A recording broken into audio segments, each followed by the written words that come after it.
Welcome to the Tipping Point Show. I'm Jimmy Evans. I have a very special teaching I want to do today. We're also going to talk about an issue in the news of incredible significance. And this is something I want to talk to you about from scriptures about the issue of famine and what's happening right now in the Ukraine and Russia and other parts of the world.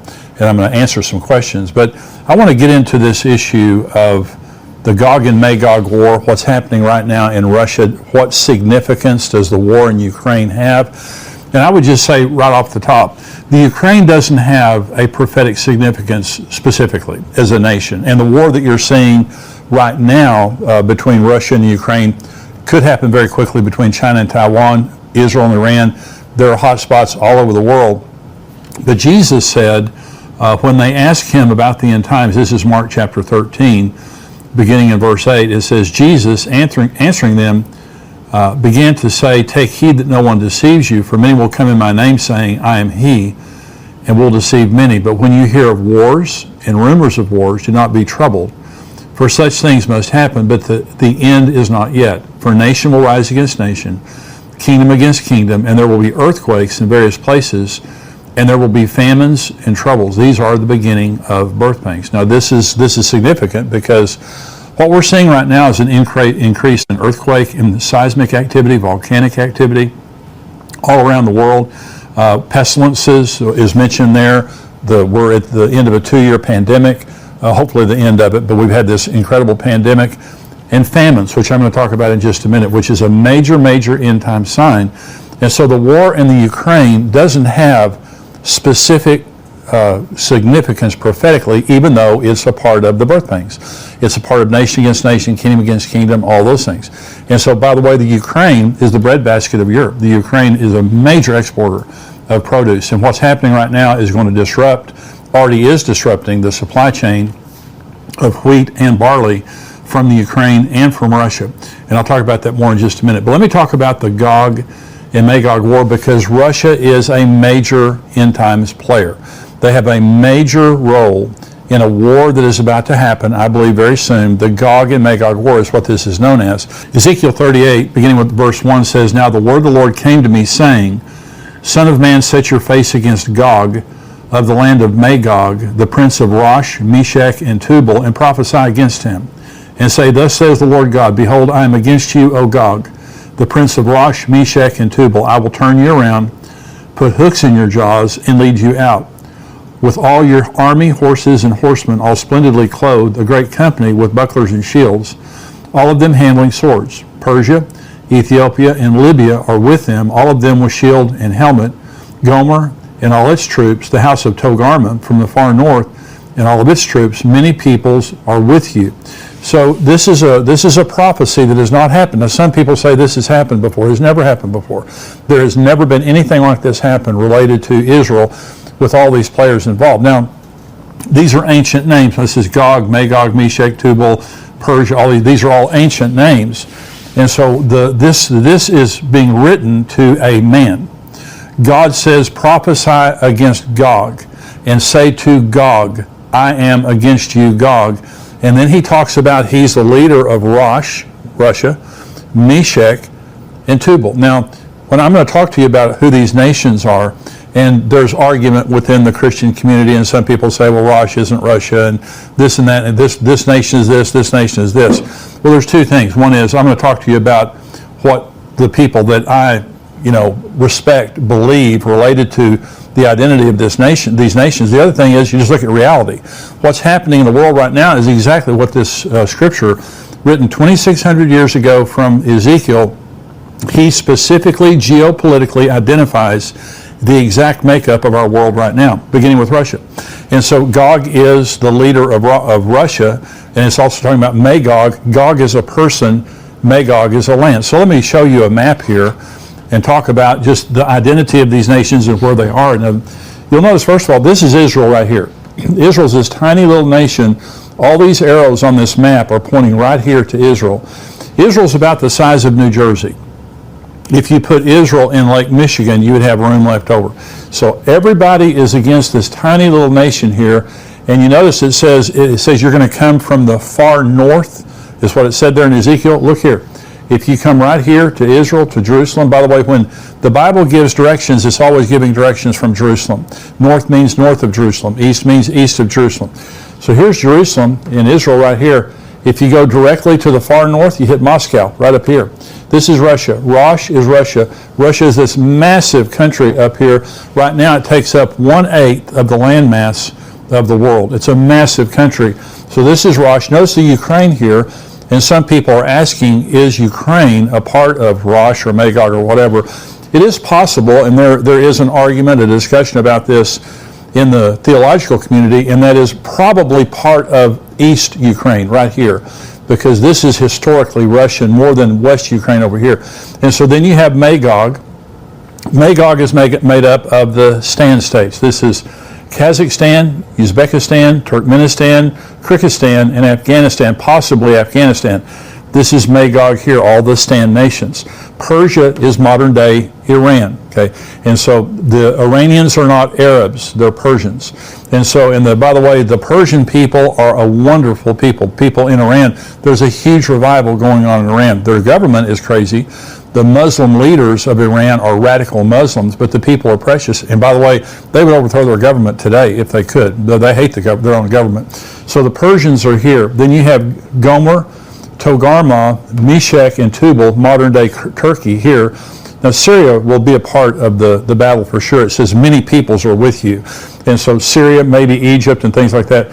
So then you have over here Libya, that mentions the nation of Libya. Libya, possibly parts of Algeria, and then Ethiopia, which is modern-day Sudan here. Guess what two nations in Africa will not recognize Israel's nation?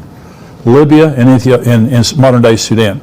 And so exactly what the Bible said would happen has happened. And you say, well, what do these nations have in common? They're all allies of Russia. They're either directly controlled or heavily influenced by Vladimir Putin. They buy their arms from Russia here, and they all hate Israel. Russia is not Muslim, a little bit Muslim, not really Muslim. These are all Muslim nations. All these nations, Persia, Put, Ethiopia, all these are Muslim nations. They hate Israel. They would destroy Israel in a heartbeat if they could. So this is what they have in common, and they all exist today. Here's another interesting point. Ezekiel 38 talks about Sheba and Dedan, and it says Tarshish and her young lions. Now, Dr. Mark Hitchcock believes that Tarshish was a Phoenician outpost there in Spain, just talking about the West.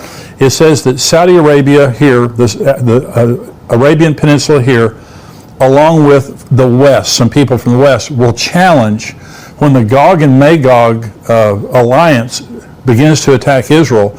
They're going to be challenged by the Saudi Arabia, this peninsula here, and also from the West. Here's the interesting thing. Saudi Arabia, Qatar, the UAE, Oman, all these countries here, these are pro-Western countries. They do not align. In fact, Saudi Arabia and Iran hate each other. And so it's interesting that exactly what the Bible said would happen in the end is happening right now. Because Saudi Arabia is very pro-American, has been historically. The UAE, Qatar, these kind of nations, they're making the Abraham Accords with Israel. So all of these nations here are aligned with Russia, hate Israel. These nations here are pro-Western and either have agreements with Israel through the Abraham Accords, or they have a friendly relationship with the West. So exactly the way the world is supposed to happen is the way it's happening right now. And to all the people who would argue that Rosh, is not Russia or whatever, look at what's happening in the world right now. Now, there's a leader right now named Vladimir Putin. I believe if this is a current prophecy, I believe he's Gog. I believe that he is revealing himself as being Gog. God says, I'm against you, Gog. And all these nations that you control, I'm going to put a hook in your jaw, and the hook in the jaw was an animal hook, that when an animal wouldn't do what the owner wanted, they would put, like a donkey, they'd put a hook in his mouth and drag him around. And God says, I'm going to tell you something, Gog. You're not the decision maker here. I'm going to use you for my own purposes. I'm going to put a hook in your jaw and drag you down to the mountains of Israel, and I will destroy you there. That's how this ends, by the way, is God personally destroys Gog and all of the forces that come with him. So why are they attacking Israel? This is an important question. Why would all these nations be attacking Israel? Well, this is what Ezekiel 38 says. It says, prepare yourself and be ready, you and all your companies that are gathered about you, and be a guard for them. After many days you will be visited. In the latter years you will come into the land of those brought back from the sword and gathered from many people on the mountains of Israel, which had long been desolate. They were brought out of the nations, and now all of them dwell safely. You will ascend, coming like a storm, covering the land like a cloud, you and all your troops and many peoples with you. Thus says the Lord God, on that day it shall come to pass that thoughts will arise in your mind, and you will make an evil plan. You will say, I will go up against a land of unwalled villages. I will go to a peaceful people who dwell safely, all of them dwelling without walls and having neither bars nor gates. Here it is, to take plunder and to take booty, to stretch out your hand against waste places that are again inhabited, and against a people gathered from the nations who have acquired livestock and goods, who dwell in the midst of the land. So there's three reasons that are given for the attack. The first is to take booty and plunder. In other words, to come and get what is valuable in Israel for yourself. The second is to stretch out your hand against the waste places that are again inhabited. They want the land back. That's what that means. This land that is inhabited by the Jews, you want to come and take that land back. The third reason is to stretch out your hand against a people gathered from the nations, Israel, on the mountains of Israel. This is Israel. They want to kill the Jews, they want to get the land back, and they want to take what's valuable. Well, there's two groups of people invading.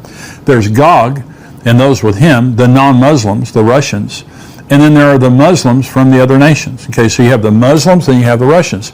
Well, they have completely different motives. So Russia, if you would have asked me 10 years ago, why would Russia invade Israel? What does Israel have that's so valuable that Russia would invade them? I would have just said to you, unless you like swimming in the Dead Sea, I don't know why anyone in the world would attack Israel to get what they had. Well, that was before Israel discovered 32 trillion cubic feet of natural gas off of their shore in the Mediterranean in the last 7 or 8 years. 32 trillion cubic feet of natural gas. Now you remember that Europe buys about a third of their natural gas and a lot of their oil from Russia. And they hate it. The Europeans hate buying their oil and natural gas from Russia because Vladimir Putin manipulates them constantly that he's going to shut their gas off unless they do this or that. So they're trying to get away from him, and because of the invasion of Ukraine, there was a Nord Stream 2 pipeline being built from Russia to Germany. They shut that off. The Russians are going to lose tremendous amounts of natural gas business in oil business because of this invasion of the Ukraine. By the way, until last week, the United States of America, were buying 100,000 barrels of oil a day from Russia. We've shut off our Keystone Pipeline. We've shut off all this other exploration of oil and natural gas. And now the president called Saudi Arabia, and I believe it was the UAE, to ask them to sell us more oil, and they wouldn't return our phone calls. This is showing you the lack of respect the world has for America right now. And so Russia's losing their gas business. They're losing some of their oil business. The world is boycotting them. And at the same time, Israel is building the East Med pipeline through Cyprus and Greece to the European continent that's supposed to be finished in 2025. And Israel will become the replacement for Russia to sell billions and billions and billions of dollars worth of natural gas to the European continent. And by the way, Israel's already selling their natural gas to Egypt, to Jordan, and marketing it to other Middle Eastern countries, which is also cutting into the Russian business. And so Russia's furious at Israel right now because Israel denounced the invasion of the Ukraine. The day after they denounced the invasion of the Ukraine, the Russian ambassador to the United Nations said that they no longer recognize the Golan Heights as belonging to Israel, which is extremely significant because the Golan Heights is on the Syrian border. The Russians are there, the Iranians are there, the Syrians are there, all of them that are part of this GOG-MAGOG, they're sitting right there on the northern border of Israel, and the Golan Heights gives whoever has the Golan Heights has a strategic advantage because Israel sits below the Golan Heights. They use it as a place to bomb Israel. That's what they did in 1967, the last time the Syrians controlled the Golan Heights. So now the Russians are essentially saying, if the Syrians want to take over the Golan Heights, good, we'll support them. They can have it. And there's no way Israel's going to give that up. And so you have 32 trillion cubic feet of natural gas. If Vladimir Putin could come and invade Israel and take that gas, he would control the gas market for that part of the world.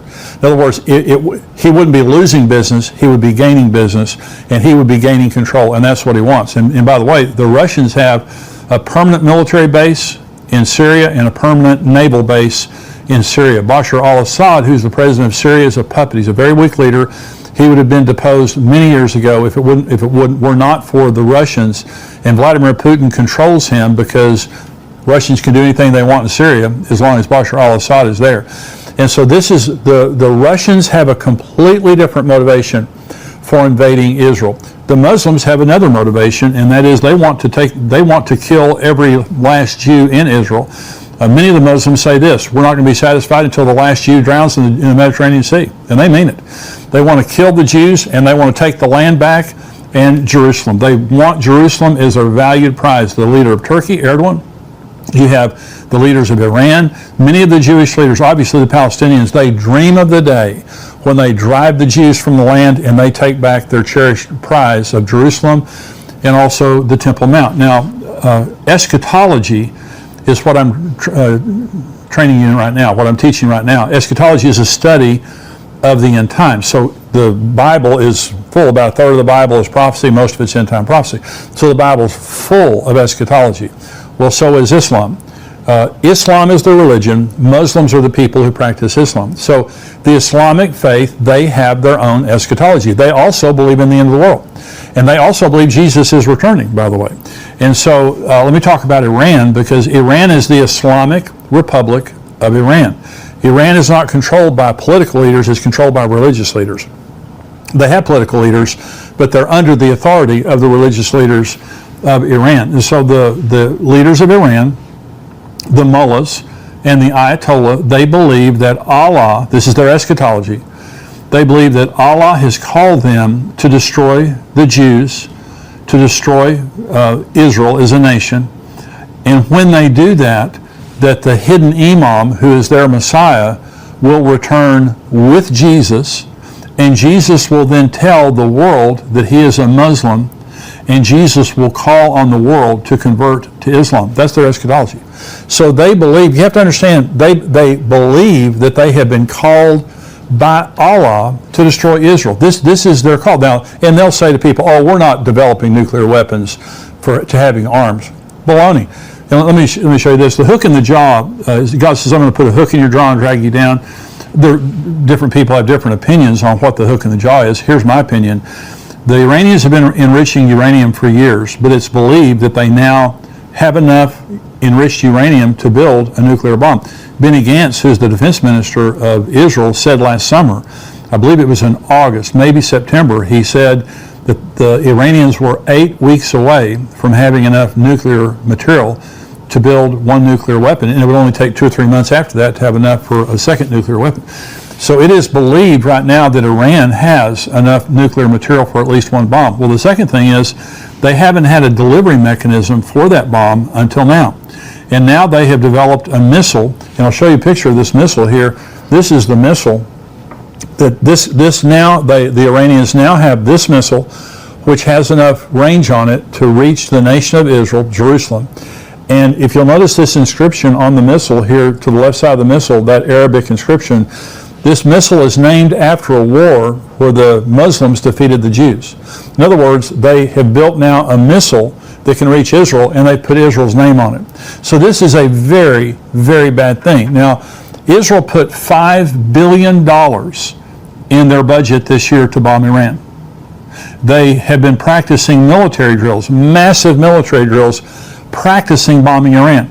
They've told the Russians, if the Iranians don't stop enriching uranium, we're going to bomb them. They've told the United States, if they don't stop enriching uranium, we're going to bomb them. They have announced publicly, put it in their budget, they're practicing, they're going to bomb Iran. Iran is now enriching uranium. And by the way, in the talks in Vienna that have been happening, everybody walked away from the table this week in Vienna, or last week in Vienna, and the reason they walked away is because Iran said, okay, if we make this deal with you concerning our nuclear program, you can't sanction our dealings with Russia. We want open dealings with Russia. Well, guess who's helping them build their bombs in their nuclear program. Russia. There are Russians all through the nuclear installations there in Iran. They've been partners for many years. And so, and by the way, the deal that was on the table, that the Americans and the Russians, everybody were trying to talk Iran into signing this deal, it didn't take away Iran's nuclear materials, their enriched uranium. It didn't take away their centrifuges, and we were having to pay them billions and billions and billions of dollars just to make any deal with us. That's like having to tie a pork chop around your neck to get the dog to play with you. I mean, that's the most pathetic thing in the entire world. How pathetically weak are we that we're going to sit there and let this rabidly anti-Israel nation get a nuclear weapon? They have the fuel, they have the delivery mechanism. They have been saying for many years publicly, we will destroy the nation of Israel. Very publicly. Their leaders, their top leaders have said constantly that we're the big Satan and Israel's the little Satan. And so they have said it, they're going to do it. Israel has said this, by any cost, we will never allow Iran to get a nuclear weapon. By any cost. Whatever happens. See, the world can sit and talk all they want to, but Israel's 700 miles away from Iran. Iran has a delivery mechanism, and it's believed they have right now, or maybe a few days or a few weeks away from having the nuclear fuel they need for that bomb. As soon as they get a bomb, they're going to shoot it at Israel. They already have Israel's name on the bomb. And so, in my opinion, Israel will bomb Iran. I put this in my book, Tipping Point, a year and a half ago when it came out, that I believe that Israel must bomb Iran. Iran is an existential threat to the nation of Israel. I believe when that happens, it will start World War III. It will start the GOG-MAGOG war, because Russia has threatened constantly, if the United States and or Israel acts against Iran, that Russia will step in and we'll have them to answer for it. So Vladimir Putin has already proven in the last few weeks he's a caged animal. I mean, first of all, he's an evil man. He's bombing nursing homes. He's bombing the kindergartens, the little school areas. He bombed a mosque last week and killed everybody in it that was hiding in the mosque. I mean, this guy's an animal. No reason whatsoever to attack a peaceful, sovereign nation, Ukraine, but he has invented that all these neo-Nazis and all these people, and the leader of the Ukraine is a Jew. And he's trying to convince the Russian people that they're neo-Nazis and all these Nazis that are running the Ukraine and all that kind of stuff. He invented this war because he's still grieving the fact that the Soviet Union fell. He was in the KGB. He was an agent for the KGB, and still humiliated over the fact that he calls it the most tragic incident in the world that happened in the 20th century was the fall of the Soviet Union. So he's still grieving over that. He wants to reassemble that. I believe he wants to take over parts of Europe. He's on the border of Poland right now, bombing military bases there in Ukraine, just on the border of Poland there, which is a NATO nation. So this is a dangerous man. Again, if this is a current prophecy, I believe that he is Gog. I believe that Vladimir Putin is Gog. He's acting exactly like Gog will act, and he's exactly in the place where Gog will be scripturally, and he has great influence and control over all the nations listed there in Ezekiel 38. And so how does the war end? The war ends very tragically. God brings all this is again in Ezekiel 38, I'm not going to read it, but all the nations that attack Israel, there's an earthquake, there's hellfire, brimstone. Israel doesn't have to fire a bullet. God destroys them himself. And then there's the question of, when does this happen? Okay, when does this Gog and Magog coalition, when do they attack Israel? Well, there are four things that have to happen. According to Ezekiel 38, there are four requirements that have to be in place before the Gog and Magog coalition can attack Israel. First of all, Israel must be restored back to their land after it had long been desolate. Well, in AD 70, the Roman general Titus invaded Israel. 1.1 million Jews were killed. He destroyed Jerusalem, destroyed the Temple Mount, took the Jews back, led them captive, the living Jews. He took them captive back to Rome. Then they were scattered around the world. From AD 70 until 1948, Israel had been desolate, and now they're back as a nation. So you can check that box. Number two, Israel must have come back to the land for many nations. In AD 70, in 500 BC, the first time they were dispossessed, they went to Babylon, and they came back from Babylon 70 years later. That was one nation. But in AD 70, they went to Rome, then they've been scattered around the nations. And so since 1948, They've been coming back from all over the nations. By the way, they're coming back from the Ukraine right now. They've come back from Russia. They've come back from Europe. All over the world, the Jews have come back. You can check that box. Number 3, they must be dwelling securely. Let me come back to that one. Number 4, they must be prosperous. The Israelis are filthy rich. Their tech sector is white hot. They have 32 trillion cubic feet of natural gas that they've just discovered. They export, huge exporter of agricultural produce. The Dead Sea has 1 billion tons of chemicals in it, so on and so forth. The Israelis are very, very, very prosperous. Let me go back to they must be dwelling securely, because this is where there is some disagreement among theologians as to, are the Jews dwelling securely? Well, they're by far the most powerful nation in that area of the world, by far. They're at peace with Egypt. They're at peace with Jordan. But let me quote a Jew here. Many of you will listen to Amir Safadi. He's a Jew. He lives in Israel. And this is what he said. This is what I heard him say. And that is, they have never had it as good as they have right now. They're powerful. They're dwelling securely. They have, of course, Hamas and Hezbollah, that kind of stuff. But within Israel, the Jewish people, they're dwelling securely without bars and gates, without walls. They do have a big wall that, between them and Ramallah and them and the West Bank. Inside of Israel, I was there in 2017, gorgeous, gorgeous. You drive through the country of Israel, there aren't walls, there aren't bars and gates. Very, very secure. I believe that this could happen anytime. I personally believe this will happen before the rapture or around the time of the rapture. And so, because I believe this war will set up the agreement, the confirmation of a covenant between Israel and the Antichrist. That's my personal opinion. It says it's going to take 7 months to bury the dead and 7 years to clean up the debris. And so that would be during the tribulation period of time. I believe it can happen anytime. And I believe what we're seeing right now in the Ukraine is Gog. If this is a current prophecy, I believe that Vladimir Putin is Gog. If it's going to happen years in the future, well, Gog could be someone else, and someone else would arise.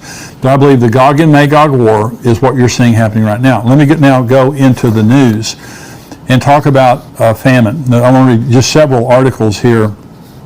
This is an article from Prophecy Newswatch, and it says, the biggest global food crisis of our generation is coming. And let me read you just a little bit of this because it's shocking. This is March 10th.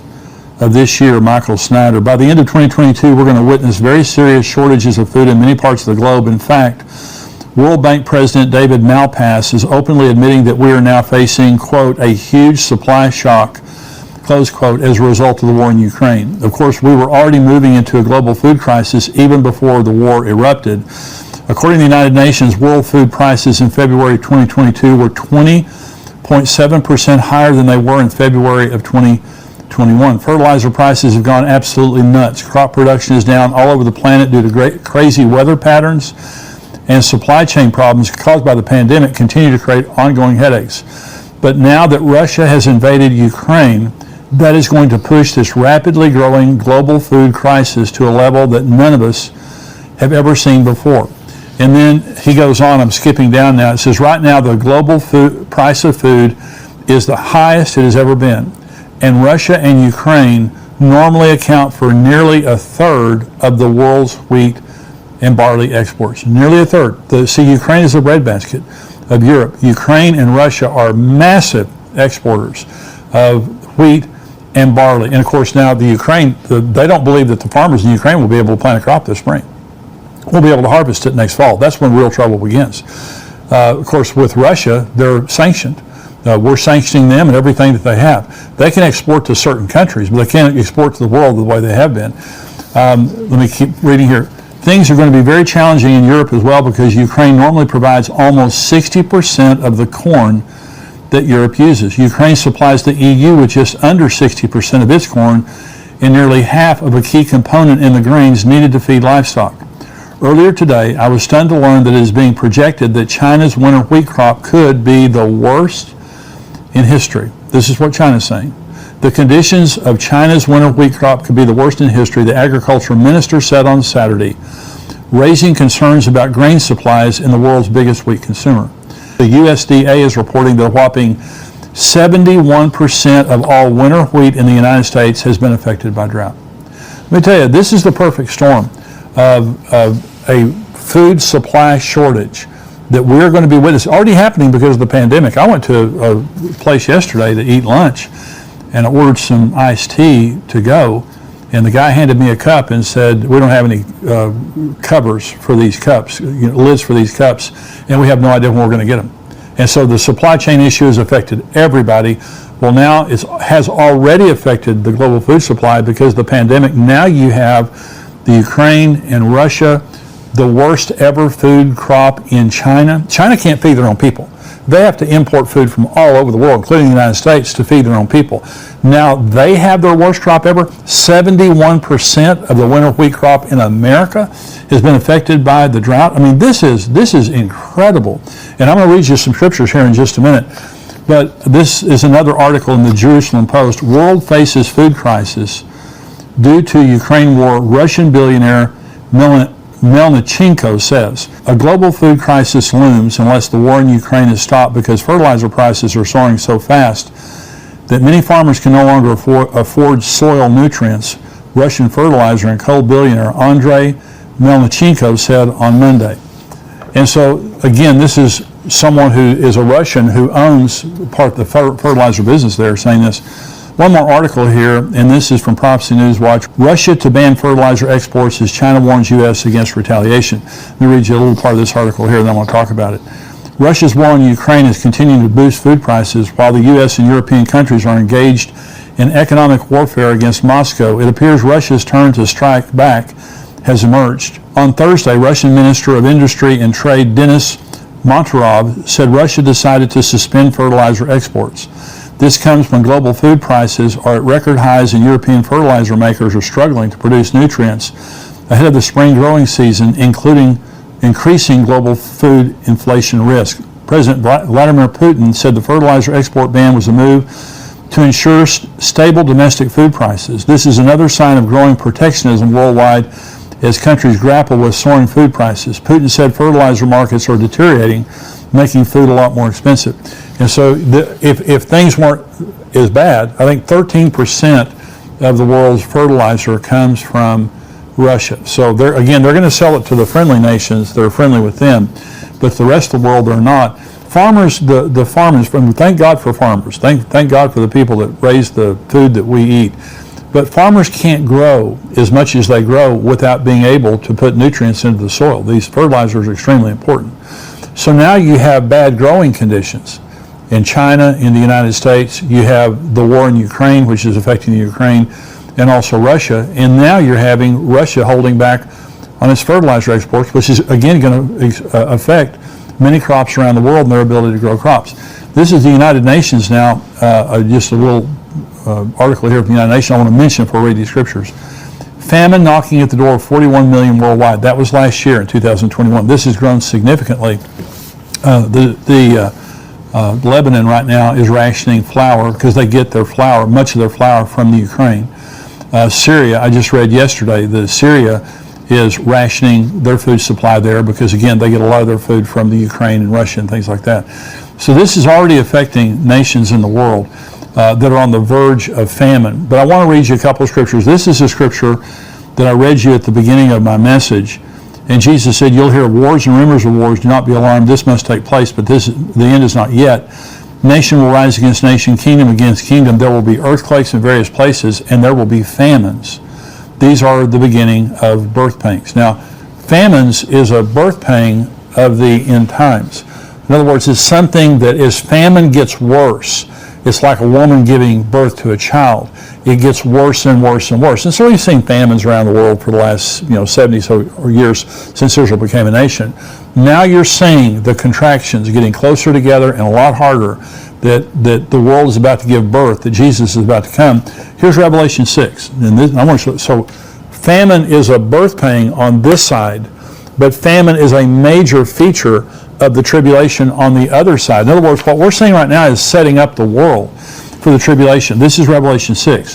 When he opened the third seal, I heard the third living creature say, come. And I looked, and behold, a black horse, and its rider had a pair of scales in his hands. And I heard what seemed to be a voice in the midst of the four living creatures saying, a quart of wheat for a denarius, and 3 quarts of barley for a denarius, and do not harm the oil and the wine. When he had opened the fourth seal, I heard the voice of the fourth living creature say, "Come." And I looked, and behold, a pale horse, and its rider was named Death, and Hades followed him. And they were given authority over a fourth of the earth to kill with the sword, with famine, with pestilence, and by wild beasts. So this is the Revelation 6. These are the sealed judgments which begin the tribulation. This is when the tribulation begins. So we have two horses here. We have the black horse and we have the pale horse. The black horse is released, and world food supply becomes so severe that it takes a denarius, which is a day's wage. It was what the average worker made in one day. Okay, it took a denarius to buy a quart of wheat or 3 quarts of barley. Now the reason it says that is because barley is not as quality as wheat, and it takes 3 times more barley to make up what 1 part of wheat would do. So a whole day's wage to buy enough food to eat for you and your family if you're an average worker. Okay, that's the black horse. Bad news. It says, don't harm the oil and the wine. A lot of people have different interpretations of that. My interpretation of that is just simply the luxury items are everywhere. I mean, people have been raptured, people have been dead. If you want oil, this is olive oil, by the way, not petroleum. If you need olive oil or wine, you have all you want. If you want something to eat, to live on, there's not very much around. That's just my personal interpretation of it. Then the pale horse comes in, and 2 billion people die. There are about 8 billion people in the world right now. 2 billion people die, and many of them die by famine. And so famine is a birth pain, but famine's also a part of the judgment of the tribulation. What I believe we're seeing right now is the world situation exactly paralleling what the Scripture said would happen as a birth pain and as a judgment. Imagine when the rapture happens and 1 billion people leave, it even gets worse. Even though there are fewer people to feed, all the judgments begin to happen on the earth. And the food supply, people being killed, war, the rider on the red horse, by the way, peace is taken from the earth. You just think there's wars right now. You wail the tribulation, peace is taken from the earth. So I want to say all of this today to say we're living in very significant times. What does it mean? It means Jesus Christ is coming. Vladimir Putin is not in control. The Iranians are not in control. The United Nations is not in control. The United States is not in control. Jesus Christ is in control. What I've read you today was written 2,600 years ago by the prophet Ezekiel, and it's absolutely exactly what he said would happen in the last days. And so we're looking at a world where the birth pangs are announcing. Jesus said, when you see these things begin to happen, look up and lift up your head. Your redemption draws near. Next week we have Rabbi Jason Sobel, who's going to be joining me. Very, very interesting person, knowledgeable person, brilliant. He's a friend of mine, brilliant guy. He's going to be joining us next week. But I'm going to do the questions and answers. Next time I'm up with a normal program, I'll do the Q&A. God bless you. Thank you for joining me today. I'll see you next time.